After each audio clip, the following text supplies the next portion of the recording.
Nishant sir के द्वारा mission समाचार सुनेंगे।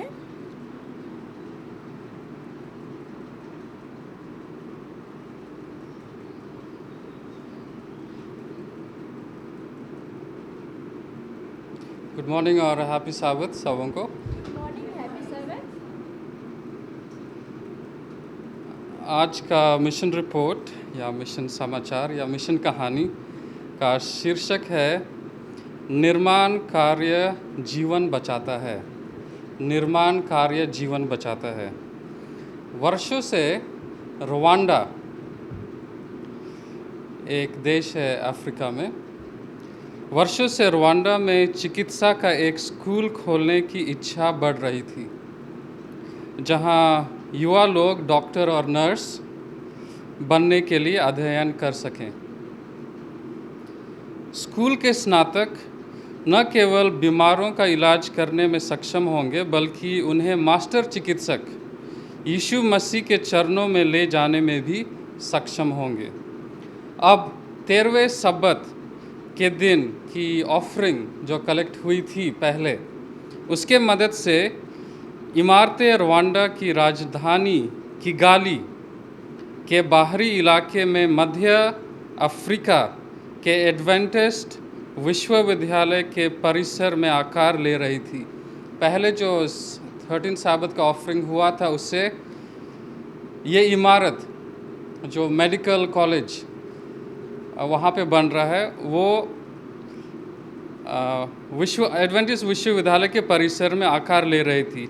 हर दिन लगभग 300 से ज़्यादा कर्मचारी वहाँ आते थे काम करने के लिए, और वे दीवारें बना रहे थे, छतें लगा रहे थे और फर्श भी बिछा रहे थे।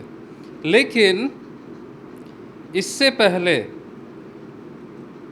कि हथौड़ियों की आवाज़, गड़गड़ाहट या आरी का आवाज़ सुबह की हवा को छेड़ती, उससे पहले इस विशाल निर्माण स्थल से प्रशंसा के गीत सुनाई दे रही थी। इससे पहले कि कर्मचारी वहाँ पे हथौड़ी या फिर जो भी आवाज़ सुनाई दे, उससे पहले इस सुबह को प्रशंसा के गीत हवा में बहने लगे। क्या हो रहा था यहाँ पे? क्या हो रहा था? कार्यकर्ता विश्वविद्यालय के कुछ छात्रों के साथ परमेश्वर की आराधना कर रहे थे।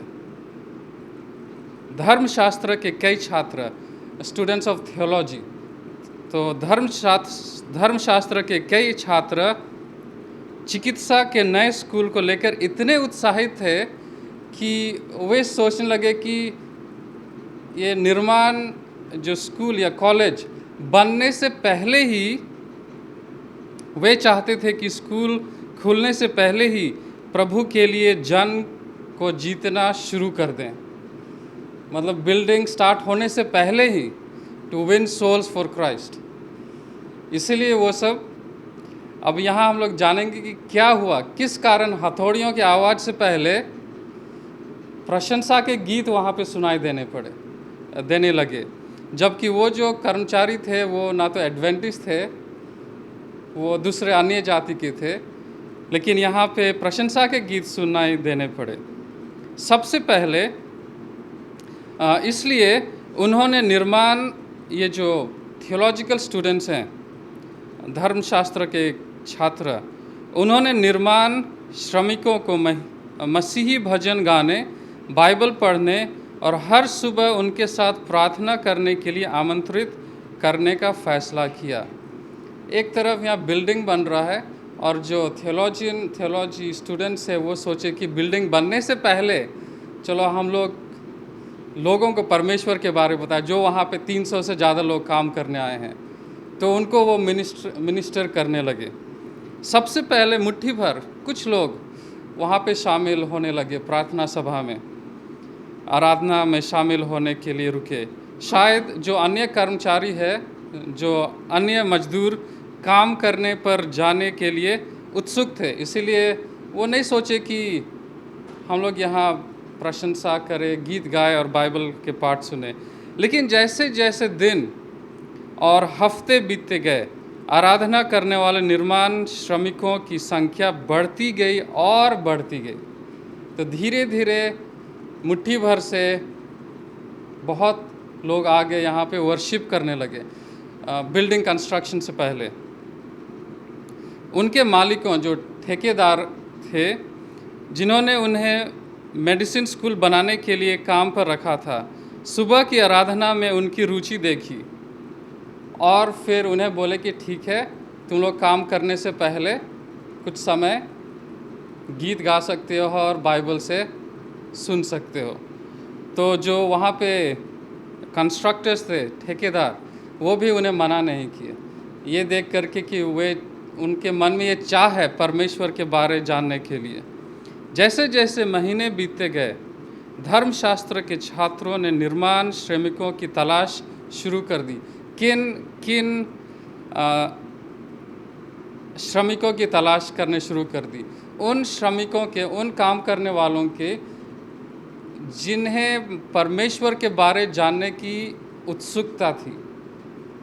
तो जो 300 से ज़्यादा लोग कर्मचारी थे, उन्हें वे तलाश करने लगे कि किन्हें ज़्यादा उत्सुकता है परमेश्वर के बारे जानने के लिए।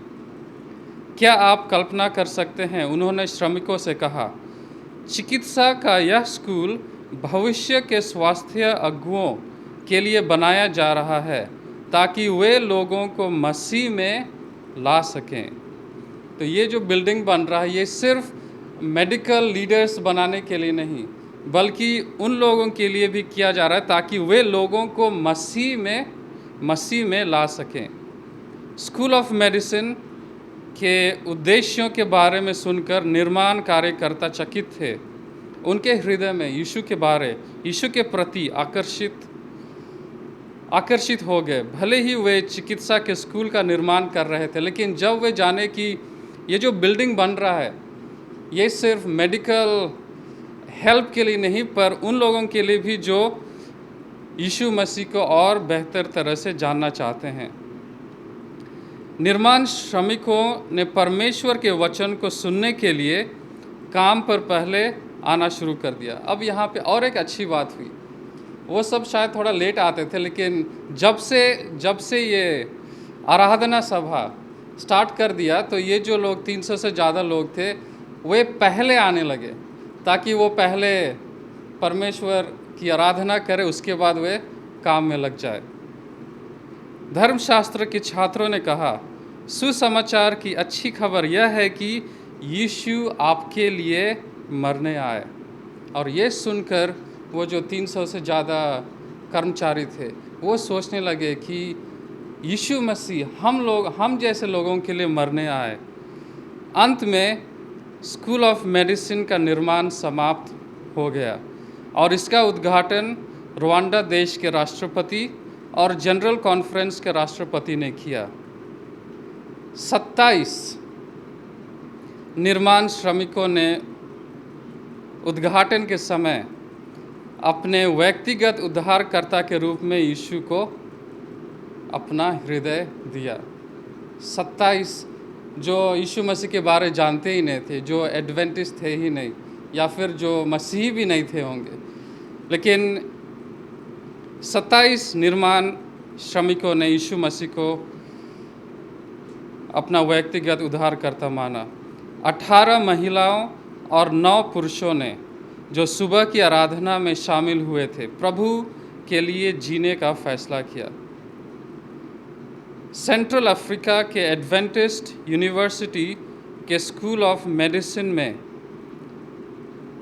इसके पहले चरण के पूरा होने के बाद 35 छात्रों के लिए जगह है। अब किगाली, जो रुवांडा का कैपिटल सिटी है, एडवेंटिस्ट यूनिवर्सिटी परिसर में उन युवा को सेवा के जीवन के लिए प्रशिक्षित करने के लिए दुनिया भर से शिक्षक आ रहे हैं। और जो अभी हम लोग 13 साबत में जो ऑफरिंग कलेक्ट होगा, इसमें जो पूरे दुनिया भर से शिक्षक आ रहे हैं उस यूनिवर्सिटी, उस कॉलेज में पढ़ाने के लिए, उनके लिए घर बनाने में मदद किया जाएगा। तो यहाँ पे ये लिख रहे हैं कि जो भी हम लोग 13 साबत ऑफरिंग इस बार कलेक्ट होगा, जो भी पूरा दुनिया भर से, सारे दुनिया भर से डॉक्टर्स आ रहे हैं उनको इस कॉलेज में पढ़ाने के लिए, उनके लिए घर बनेगा। एक छोटा सा फैक्ट इस देश के बारे और इस शहर के बारे। रुवांडा सबसे धनी आबादी वाला अफ्रीकी देश है। रुवांडा सबसे ज़्यादा डेंसली पॉपुलेटेड कंट्री, 10,000 वर्ग किलोमीटर से बड़े देशों में यह दुनिया का 5वां सबसे धनी आबादी वाला देश है। 10,000 स्क्वायर किलोमीटर से ज़्यादा वाले बड़े देशों में से ये 5th सबसे ज़्यादा डेंसली पॉपुलेटेड कंट्री है। और 10 लाख लोग सबसे बड़े शहर और राजधानी किगाली में रहते हैं, जिसका कैपिटल सिटी है किगाली।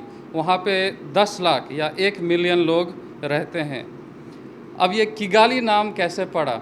किगाली नाम किन रुवांडा, जो सफिक्स जिसे हिंदी में उपसर्ग कहते हैं, की, सफिक्स की, और विशेषण प्रत्यय एडजेक्टिव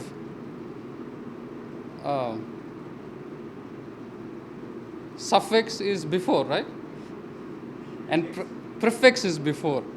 तो यहाँ पे उपसर्ग जो प्रेफिक्स की और एडजेक्टिव सफिक्स जो गली का गाली, किगाली से आया गया है, जिसका अर्थ है व्यापक या चौड़ा, वाइड और ब्रॉड।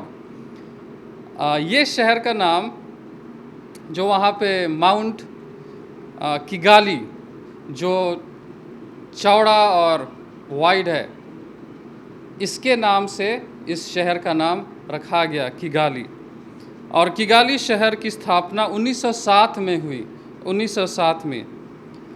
लेकिन इसको कैपिटल सिटी बाद में बनाया गया। 1907 में इसका फाउंडेशन हुआ, या 1964 में रुवांडा की स्वतंत्रता पर राजधानी शहर बनाया गया था। अब एडवेंटिस्ट मिशन के लिए कितना, यहाँ पे एडवेंटिस्ट मिशन का काम कितना हो रहा है। रुवांडा में पहला बपतिस्मा 2 लोगों का हुआ था 1924 में, 1924 में। योहाना रूगिहोमू और पेट्रो रुकंगा राउंगा, ये 2 थे जो पहले 2 बपतिस्मा यहाँ पे हुआ था 1924 में। और 1925 में पहली महिला जिनका बपतिस्मा यहाँ पे हुआ, उनका नाम है मारिया न्यारा बिगवागवा, इनका बपतिस्मा हुआ था। और 1961 में पास्टर ई सेमुगेशी इस क्षेत्र का नेतृत्व करने वाले पहले रुवांडन नागरिक बने। जब तक कि उन्हें देश की अंदर उस समय यहाँ पे बहुत सारा सिविल वार्स हो रहे थे। राजनीतिक उथल पुथल के बाद कई अन्य तुत्सी लोग, इन्हें यहाँ से बाहर जाना पड़ा। 1963 में तंजानिया तुत्सी लोगों को भाग जाना पड़ा वहाँ पे, और फिर ये वापस आए 1977 में, और 1980 तक इस क्षेत्र का नेतृत्व किया। रुवांडा में जो एडवेंटिस्ट चर्च हैं 1844 एडवेंटिस्ट चर्चेस और 694 कंपनियां हैं यहाँ पे। 8,63,972 863,972 मेंबर्स है यहाँ पे, सदस्य हैं। और रुवांडा का जो पॉपुलेशन है वो है 1,22,50,000 की आबादी है। उसका मतलब यहाँ पर रेशियो है 1:14, मतलब 14 लोगों में एक एडवेंटिस्ट है। तो इस मिशन समाचार से इसके लिए हम लोग प्रार्थना करें और उदार रूप से हम लोग ऑफरिंग दें, ताकि यहाँ पे जो यीशु मसीह का काम हो रहा है वो और बड़े स्तर पर हो सके। धन्यवाद।